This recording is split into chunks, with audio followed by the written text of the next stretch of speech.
ಅಸಾರ್ ಮೇಲಿಗೆ ಆ ಹುಜೂರ್ ಸಲ್ಲಲ್ಲಾಹು ಸಲ್ಲಂ ಇವರ ಮುಹೆ ಮುಬಾರಕ್ ಇದರ ಗಂಧ ಇದೆ. ಅವರಿಲ್ಲಿ ವಿಸಿಟಿಗೆ ಬಂದಾರ, ನೋಡಕ್ಕೆ ಬಂದಾರ. ಅವ್ರಿಗೆ ನಾನು ಮುತವಲ್ಲಿ ಮುಷ್ರಿಫ್ ಅವರಿಂದ, ಮುಷ್ರಿಫ್ ಕುಟುಂಬದಿಂದ ಸ್ವಾಗತವನ್ನು ಕೋರುತ್ತೇನೆ. ಇದೇ ಥರ DSP ಸಾಹೇಬರಿಗೂ ಸ್ವಾಗತವನ್ನು ಕೋರುತ್ತೇನೆ. CPS ಸಾಹೇಬರಿಗೂ ಸ್ವಾಗತವನ್ನು ಕೋರುತ್ತೇನೆ. ಸಾಹೇಬ್ ಬಂದಾರ ನೋಡಕ್ಕೆ. ಸಾಹೇಬ್ ಮುಂದೆ ಒಂದು ನಾನು ಇದರ ಇತಿಹಾಸ ಹೇಳ್ತೀನಿ, ಸಣ್ಣ ಇತಿಹಾಸ. ಇದು 500 ವರ್ಷದ ಹಿಂದೆ ಆ ಹುಜೂರ್ ಸಲ್ಲಲ್ಲಾಹು ಸಲ್ಲಂ ಇವರ ಮುಹೆ ಮುಬಾರಕ್ ವಿಜಾಪುರಕ್ಕೆ ಮೀರ್ ಸಾಲೆ ಹಮ್ದಾನಿ ಅಂತ ಒಬ್ಬ ಸಂತ ಅವರು ಇದು ತಂದಿದ್ದರು. ಆ ಕಾಲಕ್ಕೆ ಸೆಕೆಂಡ್ ಅದಿಶಾಹಿಯವರ ಆಳ್ವಿಕೆ ಇತ್ತು. ನಾನು ಹಿಸ್ಟ್ರಿ ಹಾಕತ್ತೀನಿ, ಫೋಟೋ ಅವ, ಇದು ಹಿಸ್ಟ್ರಿ ಒಳಗೆ ಬರೆದಿದ್ದದು ನನ್ನ ಬಳಿ, ಇದು ಡಾಕ್ಯುಮೆಂಟ್ಸ್ ಅವ. ಡಾಕ್ಯುಮೆಂಟ್ಸ್ ಪ್ರಕಾರ ಹೇಳಕತ್ತೀನಿ. ಅದು ಅವರು ಬಂದ ಮೇಲೆ ಅವರು ಈ ವಿಜಾಪುರದ ಆಳ್ವಿಕೆಯನ್ನು ಶಾಂತಿಯಿಂದ ನಡೀಲಿ, ವಿಜಾಪುರ ಜನ ಶಾಂತಿಯಿಂದ ಇರಲಿ ಅಂತ ಇದನ್ನು ಆನಂದ್ ಮಹಲ್ದಲ್ಲಿ ಇಟ್ಟಿದ್ರು. ಮೊದಲ 5.5 ವರ್ಷ ಮುಂಚೆ ಆನಂದ್ ಮಹಲ್ದಲ್ಲಿ. ಆನಂದ್ ಮಹಲಿಂದ ಅಲ್ಲಿ ಆನಂದ್ ಮಹಲ್ದಾಗ ಬೆಂಕಿ ಹತ್ತು. ಅವ್ರ ಖಜಾನೆ ಆನಂದ್ ಮಹಲ್, ಆದಿಲ್ ಶಾಹಿ ಖಜಾನೆ ಬೆಂಕಿ ಹತ್ತ ಮೇಲೆ ನಮ್ಮ ಮುಷ್ರಿಫ್ ವಂಶಜರು ಒಬ್ಬರಿದ್ದರು. ಇಲ್ಲಿ ಆವಾಗ ಬಿಜಾಪುರದಾಗ 18 ಲಕ್ಷ ಪಾಪ್ಯುಲೇಷನ್ ಇತ್ತು. ಆ ಪಾಪ್ಯುಲೇಷನ್ ಇದ್ದಾಗ ಅದರಲ್ಲಿ ನಮ್ಮ ವಂಶಜರು ತಲೆ ಮೇಲೆ ಆ ಪೆಟ್ಟಿಗೆಯನ್ನು ತೊಗೊಂಡ್ರು. ಆವಾಗಿಂದ ಇಲ್ಲಿ ತಂದಿಟ್ಟಾರ ಅಸಾರ್ ಮೇಲೆ, ಇದು ಅದಾಲತ್ ಮೇಲೆ. ಆವಾಗಿಂದ ಇದರ ನೋಡುವುದು, ಗಂಧ ಮಾಡುವುದು ನಮ್ಮ ಅಜ್ಜ ಪೂರ್ವಜ್ಜ ಎಲ್ಲರೂ ಮಾಡ್ಕೊತ ಬಂದಾರ. ಅದೇ ಥರ ನಾವು ಮಾಡ್ಕೊತೀವಿ. ಇದರ ಇತಿಹಾಸದ ಹೇಳಬೇಕಾದ್ರೆ ಭಾಳ ಅದ. ನಮ್ಮ ಸಾಹೇಬ್ ಬಂದಾರ. ಸಾಹೇಬ್ರಿಗೆ ನಾನು ಅಲ್ಹಾಜ್ ಸೈಯದ್ ಮುಸಾ ಖಾದ್ರಿ, ಮುಷ್ರಿಫ್, ಮುತವಲ್ಲಿ ಅಸಾರ್ ಶರೀಫ್ ಇವರಿಂದ ಶಾಲು ಮತ್ತು ಮಾಲಾರ್ಪಣೆ ಮಾಡಿಸಿ ಸಾಹೇಬ್ ಮಾಡ್ಕೊಡ್ತೀವಿ. ಆಗಸ್ಟ್ ಅಂದು ಸಾಯಂಕಾಲ 6 ಗಂಟೆಯಿಂದ 26 ಆಗಸ್ಟ್ ಬೆಳಿಗ್ಗೆ 6 ಗಂಟೆ ಒಳಗೆ ಇಲ್ಲಿ 2 ಕೋಣೆಯ ಭಾಗವನ್ನು ತೆಗೆಯುತ್ತಾರೆ. ಅವಾಗ ಭಕ್ತಾದಿಗಳು, ಸಾವಿರಾರು ಭಕ್ತಾದಿಗಳು ವಿಜಾಪುರಕ್ಕೆ ಬರ್ತಾರ. ಆ ಭಕ್ತಾದಿಗಳು ಬರ್ತಾರ, ಪೆಟ್ಟಿಗೆ ದರ್ಶನವನ್ನು ಮಾಡಿಕೊಂಡು ಹೋಗ್ತಾರ. ಆ ದಿವಸ ಸಾಹೇಬ್ ಸ್ವಲ್ಪ ನಮ್ಗೆ ಇದು ಪೊಲೀಸ್ ಇದು ರಕ್ಷಣೆ ಕೊಡ್ಬೇಕಂತ ನಾನು ಮೊನ್ನೆ ಅದು DSP ಸಾಹೇಬ್ ಬಂದಾಗ ರಿಕ್ವೆಸ್ಟ್ ಮಾಡ್ಕೊತೀನಿ. ಸಾಹೇಬ್ ಬಂದಾರ, ಅವ್ರ ಮುಂದೆ ರಿಕ್ವೆಸ್ಟ್ ಮಾಡ್ಕೊತೀನಿ. ಇದಕ್ಕೆ ನಮ್ಮ ಇವರು SP ಸಾಹೇಬರು ಒಂದೆರಡು ಮಾತಾಡೋದಕ್ಕೆ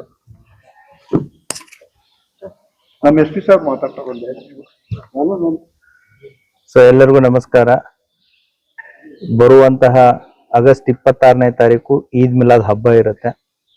ಈದ್ ಮಿಲಾದ್ ಹಬ್ಬದ ಹಿನ್ನೆಲೆಯಲ್ಲಿ ವಿಜಯಪುರ ನಗರ ಮತ್ತು ಜಿಲ್ಲೆಯಾದ್ಯಂತ ಎಲ್ಲ ಮುಸ್ಲಿಂ ಬಾಂಧವರು ಸೇರಿ ಈ ಹಬ್ಬವನ್ನ ಮಾಡ್ತಾರೆ.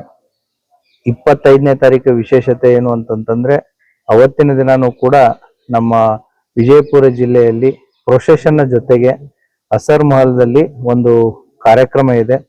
ಈ ಅಸರ್ ಮಹಲ್ ಸುಮಾರು 400 ವರ್ಷಕ್ಕಿಂತಲೂ ಹೆಚ್ಚು ಹಳೆಯದಾಗಿದ್ದು, ಇಲ್ಲಿ ತನ್ನದೇ ಆದಂತಹ ಒಂದು ನಂಬಿಕೆ, ಬಿಲೀಫ್ ಸಿಸ್ಟಮ್ ಅನ್ನ ಇಲ್ಲಿ ಹೊಂದಿದ್ದು, ಅವತ್ತಿನ ದಿನ 25 ಸಾಯಂಕಾಲ 6 ಗಂಟೆ ಅಂದ್ರೆ 26 ಬೆಳಗಿನವರೆಗೂ ಕೂಡ, ಸಾಯಂಕಾಲವರೆಗೂ ಕೂಡ ಸಾವಿರಾರು ಜನರು ಇಲ್ಲಿ ಬಂದು ಹೋಗ್ತಾರೆ.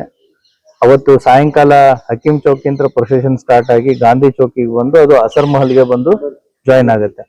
ಸೊ ಗಂಧವನ್ನ ಅಲ್ಲಿಂದ ಇಲ್ಲಿ ನಮ್ಮ ಗಾಂಧಿ ಚೌಕ್ ಪೊಲೀಸ್ ಸ್ಟೇಷನ್ ಪಕ್ಕದಲ್ಲಿರುವಂತಹ ದರ್ಗಾ ಅಂಜುಮನ್ ಹೆಡ್ ಆಫೀಸ್ ಅಂತ ಇಲ್ಲಿ ತಗೊಂಡ್ಬಂದು ತದನಂತರ ಇಲ್ಲಿ ಸಾಕಷ್ಟು ಸಂಖ್ಯೆಯಲ್ಲಿ ಅವತ್ತಿನ ದಿನ ಫಸ್ಟ್ ಡೇ ಪುರುಷರು ಇರ್ತಾರೆ, 2ನೇ ದಿನ ಮಹಿಳೆಯರು ಬರ್ತಾರೆ ಸಾಕಷ್ಟು ಸಂಖ್ಯೆಯಲ್ಲಿ. ನಾವು ಇದು ಯಾಕೆ ಇದು ಇಂಪಾರ್ಟೆಂಟ್ ಆಗುತ್ತೆ ಅಂದ್ರೆ, ಇದು ಒಂದು ಆರ್ಕಿಯಾಲಜಿಕಲ್ ಸರ್ವೆ ಆಫ್ ಇಂಡಿಯಾದ್ದು ಒಂದು ಪುರಾತನವಾದಂತ ಒಂದು ಬಿಲ್ಡಿಂಗು ಮತ್ತು ತನ್ನದೇ ಆದಂತ ಒಂದು ನಂಬಿಕೆ, ಅಸ್ತಿತ್ವವನ್ನ ಹೊಂದಿರುವಂತಹ ಬಿಲ್ಡಿಂಗು. ಇಲ್ಲಿ ಸಾವಿರಾರು ಸಂಖ್ಯೆಯಲ್ಲಿ ಪುರುಷರು ಮತ್ತೆ ಮಹಿಳೆಯರು ಬರ್ತಾರೆ. ಲಾಸ್ಟ್ ಇಯರ್ ಯಾವ ರೀತಿ ಇಲ್ಲಿ ಬಂದೋಬಸ್ತನ್ನ ಮಾಡಿತ್ತು, ಯಾಕಂತಂದ್ರೆ ಬಿಲ್ಡಿಂಗು ನಾಜೂಕಾಗಿದೆ, ಶೇಕಿಂಗ್ ಇದೆ ಅಂತ ASI ಅವರು ಹೇಳ್ತಾರೆ. ಹಾಗಾಗಿ ನಾವು ಶಿಫ್ಟ್ ವೈಸ್ ಅಲ್ಲಿ ಸಿಸ್ಟಮೆಟಿಕ್ ಆಗಿ ಅದನ್ನ ವ್ಯವಸ್ಥೆನ ಮಾಡ್ತೀವಿ. ಮೇಲ್ಗಡೆ ಕೇವಲ ದರ್ಶನಕ್ಕೆ ವ್ಯವಸ್ಥೆಯನ್ನ ಮಾಡ್ತೀವಿ. ಮೇಲ್ಗಡೆ ದರ್ಶನ ಮಾಡಿ ಬಂದವರು ತದನಂತರ ಈ ಕೆಳಗಡೆ ನಾವು ಏನ್ ಕೂತಿದೀವಿ ಅಲ್ಲಿ ಪ್ರೇಯರ್ ಮಾಡೋದಕ್ಕೆ ಯಾವುದೇ ರೀತಿಯಾದಂತ ಸಮಸ್ಯೆ ಇರಲ್ಲ. ಸುತ್ತಮುತ್ತಲು ಕೂಡ ಬೆಳಕಿನ ವ್ಯವಸ್ಥೆಯನ್ನ ಮತ್ತೆ CCTV ವ್ಯವಸ್ಥೆಯನ್ನ ಮಾಡಿದರೆ. ಸಾಕಷ್ಟು ಸಂಖ್ಯೆಯಲ್ಲಿ ಪೊಲೀಸರು ಕೂಡ ಇಲ್ಲಿ ಜಮಾವಣೆ ಆಗಿರ್ತಾರೆ.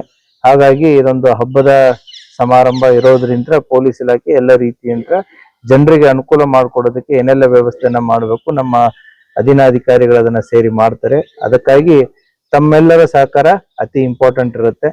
1 hour 2 hours ಲೇಟ್ ಆಗ್ಬೋದು, ಬಟ್ ಶಿಸ್ತಿನಿಂದ ಡಿಸಿಪ್ಲಿನ್ ಆಗಿ ಎಲ್ಲರೂ 1 by 1 ಬಂದ್ರು ಅಂತಂತಂದ್ರೆ ಸೊ ನಮಗೆ ಬಿಲ್ಡಿಂಗಿಗೆ ಯಾವುದೇ ರೀತಿಯಾದಂತ ಸಮಸ್ಯೆ ಆಗಲ್ಲ. ಅದೇ ರೀತಿ ಹೊರಗಡೆನೂ ಕೂಡ ಸಾಕಷ್ಟು ಸಂಖ್ಯೆಯಲ್ಲಿ ಮಕ್ಕಳು, ಪುರುಷರು, ಮಹಿಳೆಯರು ಸಾಕಷ್ಟು ಸಂಖ್ಯೆಯಲ್ಲಿ ಅಲ್ಲಿ ಎಲ್ಲಾ ಮನರಂಜನೆಗೆ ಬೇಕಾಗುವಂತ ಎಲ್ಲ ವ್ಯವಸ್ಥೆ ಹೊರಗಡೆ ಇರೋದ್ರಿಂದ ಅಲ್ಲಿ ಕೂಡ ಸಾಕಷ್ಟು ಸಂಖ್ಯೆಯಲ್ಲಿ ಇರುತ್ತಾರೆ. ಪಾರ್ಕಿಂಗ್ ವ್ಯವಸ್ಥೆನ ದರ್ಬಾರ್ ಗ್ರೌಂಡ್ ಅನ್ನ ಮಾಡಿರ್ತಾರೆ. ಸೊ ಹಾಗಾಗಿ ಸಾರ್ವಜನಿಕರು ಕೂಡ ಪೊಲೀಸ್ ಇಲಾಖೆಯ ಜೊತೆಗೆ ಸಹಕಾರ ಅವತ್ತಿನ ದಿನ ಕೊಡಬೇಕಾಗತ್ತೆ. ಎಲ್ಲರಿಗೂ ತಮ್ಮ ಮೂಲಕ ಈದ್ ಮಿಲಾದ್ ಹಬ್ಬದ ಹಾರ್ದಿಕ ಶುಭಾಶಯಗಳನ್ನು ನಾನು ವೈಯಕ್ತಿಕವಾಗಿ ಮತ್ತೆ ಇಲಾಖೆ ಪರವಾಗಿ ತಮಗೆಲ್ಲ ಹೇಳಿ ಬಯಸ್ತೇನೆ. Thank you.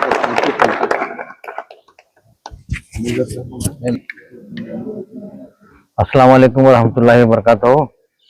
जैसे कि अभी अभी एसपी साहब ने तफसील से 2 दिनों का जो यहाँ का प्रोग्राम्स हैं खुद जाए इसका आप खुद आकर इसकी इंस्पेक्शन करके आप सबके सामने बताए हैं। कल 11 रबीउल अव्वल है। कल शाम को बाद नमाज असर के ऊपर का जो मुबारक का रूम है उसे कल खोला जाएगा। और आप सब लोग जानते हैं कि वो दरवाज़ा खोलने के लिए हमारे बीजापुर के मुशरिफ साहब की पूरी फैमिली रहती है। और एक दो और मुशरिफ फैमिली की तरफ से वो लॉक खोला जाता है। मेरे साथ में बैठे हुए इम्तियाज कादरी मुशरिफ साहब और ईसा कादरी मुशरिफ साहब और मूसा कादरी मुशरिफ साहब, इन तमाम तीनों के खानवादे के लोग इसे खोलते हैं। खोलकर जियारत के लिए आम लोगों के लिए खोल देते हैं। तो मैं तमाम लोगों को मेरी जानिब से ईद मिलादुन नबी की बहुत बहुत मुबारकबाद देता हूँ। और ऊपर के हालात भी जो है अभी साहब जो बता रहे थे कि बिल्डिंग कमजोर हो चुकी है, जितना हो सके लोग कम ऊपर जाने की कोशिश करें और थोड़े थोड़े लोग जाकर आएंगे तो कोई दिक्कत नहीं होगी। थोड़ी देर होगी लेकिन फिर भी इत्मीनान से जाकर जियारत कर लेकर आइए, क्योंकि सुबह 5 बजे तक ही खुला रहता है।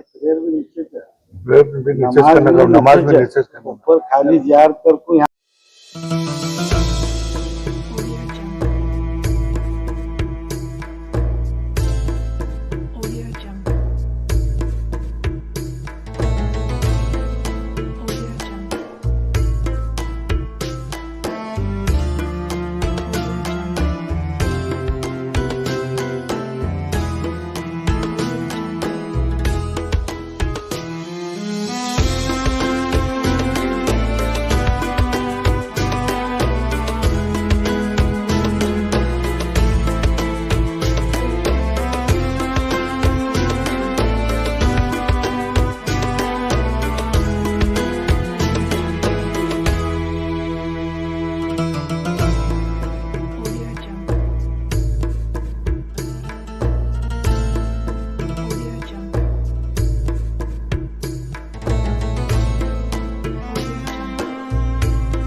लेटेस्ट न्यूज अपडेट्स के लिए YouTube एक्सप्रेस को सब्सक्राइब कीजिए, साथ में बेल आइकॉन को भी क्लिक कीजिए। साथ ही साथ लाइक, शेयर और कमेंट करना ना भूलिए।